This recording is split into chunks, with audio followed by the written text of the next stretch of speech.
ಎಲ್ಲರಿಗೂ ನಮಸ್ಕಾರ. ಬೃಂದಾವನ ಯೂಟ್ಯೂಬ್ ಚಾನಲ್ಗೆ ಆತ್ಮೀಯ ಸ್ವಾಗತ. ಸ್ನೇಹಿತರೆ, ಈ ವಿಡಿಯೋದಲ್ಲಿ ನೀವು ನೋಡ್ತಾ ಇರೋ ದೇವರು ಶ್ರೀ ರಂಗನಾಥ ದೇವರು ಪದ್ಮಾವತಿಯ ತೊಡೆಯ ಮೇಲೆ ಮಲಗಿರುವಂತೆ ಕಾಣ್ತಾ ಇದೆ. ಆದ್ರೆ ಇಲ್ಲಿರೋದು ಶ್ರೀನಿವಾಸ ದೇವರ ಮೂರ್ತಿ ಅಲ್ಲ, ಬದಲಾಗಿ ಇಲ್ಲಿ ಮಹಾಶಿವ ಪಾರ್ವತಿಯ ಮಡಿಲಲ್ಲಿ ಮಲಗಿರೋದು. ಸಾಮಾನ್ಯವಾಗಿ ಮಹಾಶಿವನನ್ನ ಲಿಂಗ ರೂಪದಲ್ಲಿ ಅಥವಾ ಕುಳಿತ ಭಂಗಿಯಲ್ಲಿರೋದನ್ನ ನೋಡ್ತೀವಿ. ಆದ್ರೆ ಈ ಒಂದು ದೇವಾಲಯದಲ್ಲಿ ಮಾತ್ರ ಮಹಾಶಿವ ಪಾರ್ವತಿಯ ತೊಡೆಯ ಮೇಲೆ ಮಲಗಿರುವುದನ್ನ ಕಾಣ್ತೀವಿ. ಹೀಗೆ ಮಹಾಶಿವ ಪಾರ್ವತಿಯ ತೊಡೆಯ ಮೇಲೆ ಮಲಗಿರುವುದಕ್ಕೆ ಒಂದು ಪೌರಾಣಿಕ ಕಥೆ ಕೂಡ ಇದೆ. ಜಗತ್ತಿನಲ್ಲೇ ಮಹಾಶಿವನನ್ನ ಈ ರೀತಿಯ ಭಂಗಿಯಲ್ಲಿ ಆರಾಧಿಸುವ ದೇವಾಲಯ ಇದಾಗಿದೆ. ಹಾಗಿದ್ರೆ ಬನ್ನಿ, ಪಾರ್ವತಿಯ ತೊಡೆಯ ಮೇಲಿರುವ ಶಿವನ ದೇವಾಲಯ ಯಾವುದು, ಇದು ಎಲ್ಲಿದೆ, ಹಾಗೆ ಇದರ ಪೌರಾಣಿಕ ಕಥೆ ಏನು ಅನ್ನೋದನ್ನ ಈ ವಿಡಿಯೋದಲ್ಲಿ ನೋಡೋಣ. ಹಾಗೆ ನೀವಿನ್ನು ನಮ್ಮ ಚಾನಲ್ನ ಸಬ್ಸ್ಕ್ರೈಬ್ ಮಾಡಿಲ್ಲ ಅಂದರೆ ಸಬ್ಸ್ಕ್ರೈಬ್ ಮಾಡಿ ನಮಗೆ ಸಪೋರ್ಟ್ ಮಾಡಿ. ಹಾಗೆ ವಿಡಿಯೋ ಇಷ್ಟ ಆದರೆ ಲೈಕ್ ಕೂಡ ಮಾಡಿ ಮತ್ತು ನಿಮ್ಮ ಸ್ನೇಹಿತರಿಗೆ ಶೇರ್ ಮಾಡಿ. ಸ್ನೇಹಿತರೆ, ಪಾರ್ವತಿಯ ತೊಡೆಯ ಮೇಲೆ ಮಹಾಶಿವ ಮಲಗಿರುವ ಜಗತ್ತಿನ ಏಕೈಕ ದೇವಾಲಯ ಇದಾಗಿದ್ದು, ಇದು ಆಂಧ್ರ ಪ್ರದೇಶದ ತಿರುಪತಿ ಜಿಲ್ಲೆಯ ಸುರಟ್ಟಪಲ್ಲೆ ಎಂಬ ಹಳ್ಳಿಯಲ್ಲಿದೆ. ಇದನ್ನ ಪಳ್ಳಿಕೊಂಡೇಶ್ವರ ದೇವಾಲಯವೆಂದೇ ಕರೆಯಲಾಗುತ್ತೆ. ಇಲ್ಲಿ ಪಾರ್ವತಿ ದೇವಿಯನ್ನ ಸರ್ವಮಂಗಳಾಂಬಿಕೆ ಎಂದು, ಮಹಾಶಿವನನ್ನ ಪಳ್ಳಿಕೊಂಡೇಶ್ವರನೆಂದು ಕರೆಯಲಾಗುತ್ತೆ.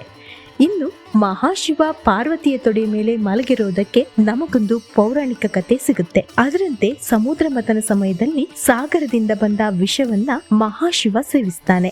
ಆ ವಿಷ ಶಿವನ ಗಂಟಲಿನಿಂದ ಇಳಿಯುತ್ತಿರುವಾಗ ಪಾರ್ವತಿ ಶಿವನ ಗಂಟಲಿನಿಂದ ವಿಷ ಕೆಳಗಿಳಿಯದಂತೆ ತಡೆ ಹಿಡಿತಾಳೆ. ಶಿವನ ಕುತ್ತಿಗೆ ನೀಲಿ ಬಣ್ಣಕ್ಕೆ ತಿರುಗುತ್ತೆ. ಈ ಘಟನೆಯ ನಂತರ ಶಿವ ಪಾರ್ವತಿ ಜೊತೆಗೆ ಕೈಲಾಸಕ್ಕೆ ಹೋಗುವಾಗ ಮಾರ್ಗ ಮಧ್ಯೆ ಅವನಿಗೆ ಆಯಾಸವಾಗುತ್ತಂತೆ. ವಿಶ್ರಾಂತಿ ಮಾಡೋದಕ್ಕೆ ಪಾರ್ವತಿಯ ಮಡಿಲಲ್ಲಿ ಮಲಗಿಕೊಳ್ತಾನೆ ಆ ಮಹಾಶಿವ.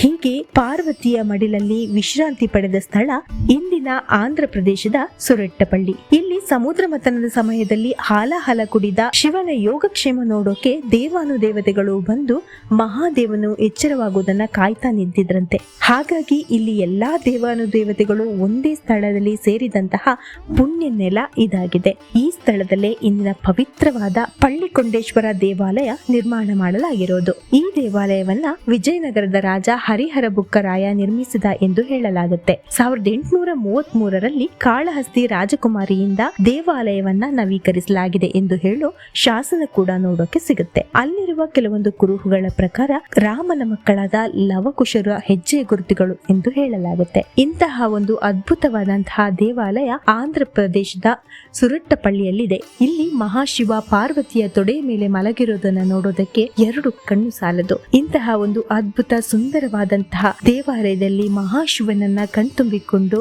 ಬನ್ನಿ ಅಂತ ಹೇಳ್ತಾ, ಮತ್ತೆ ಮುಂದಿನ ವಿಡಿಯೋದಲ್ಲಿ ಮತ್ತೊಂದು ವಿಶೇಷದೊಂದಿಗೆ ನಿಮಗೆ ಸಿಗ್ತೀನಿ. ಸರ್ವೇ ಜನ ಸುಖಿನೋ ಭವಂತು. ಶುಭ ದಿನ ನಿಮ್ದಾಗ್ಲಿ.